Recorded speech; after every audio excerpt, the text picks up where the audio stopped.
I'm Carrie. This is my stepmom, Betty, and we're here to ask for some help. She lives in this house out in Chesapeake that my mom and dad built years and years ago, and then my dad married Betty, and then he died a couple years ago. So she's been out here by herself, and she was in that hurricane and had never experienced a flood out here before, and she had 1.5 feet of water in the house. They came and rescued her in a boat. So in the meantime, she's lost everything. She's homeless, has no place to live. She's thinking about getting a tent to live in the garage back here. But we're going to just kind of show you what's going on and what it's going to take, and just so you have an idea. So follow us this way. So the city of Chesapeake condemned the house, and then this wonderful organization called Operation Blessing, who are volunteers, came out, and I guess it took 5 days. 5 days. They gutted everything out of the house. They had to take all the flooring and the carpeting and the paneling, the furniture. She's lost all of her appliances. She says the only thing that really didn't get ruined were the toilets, and so she doesn't have to replace the toilets. But everything else, you know, she's just gotten a new stove, and so if you can, we're kind of thinking that it's going to be about $45,000 at least to get things started, you know.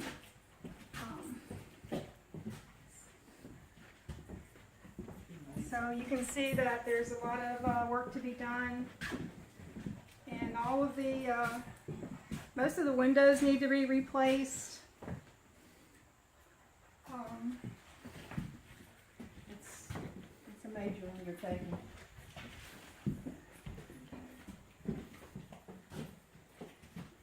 My kitchen.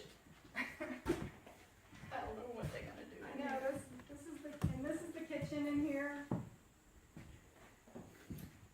So yeah, as you can see, this used to be a nice little kitchen. But anyway, Betty, tell us how you're coping with things. I'm taking it one day at a time. It's not easy. I currently have a motel room for 2 weeks, courtesy of Catholic Charities. They may extend me in 1 more week. After that, I don't know. I could stay with my granddaughter in Kitty Hawk, but if anything is done to the house, I need to be in this area so that I don't have to drive back and forth. And honestly, I think I might just put a tent in the garage, and I've got running water.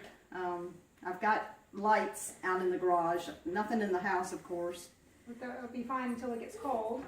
I'll get a little electric heater.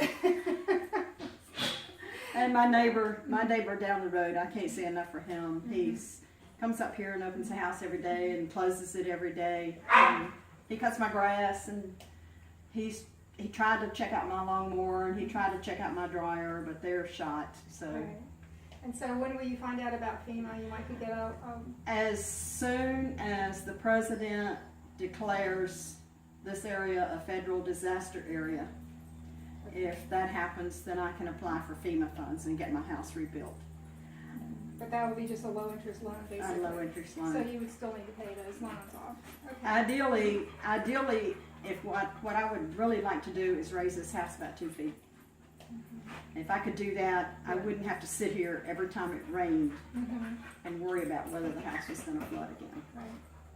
I would like to do that. If I can't afford to do this, the only thing left for me to do would be to sell the land, because the house isn't really worth anything.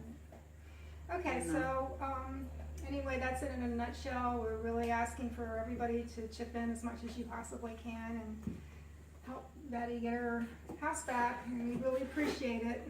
Love you so much. And I appreciate you doing this, Carrie. I really do. I've almost run out of tears. I've cried so much. It's almost like I can't cry anymore. I understand. And I'm sure. I'm all very, very sad about this, but you know what? If your dad was here, this would literally kill him. It would literally kill him.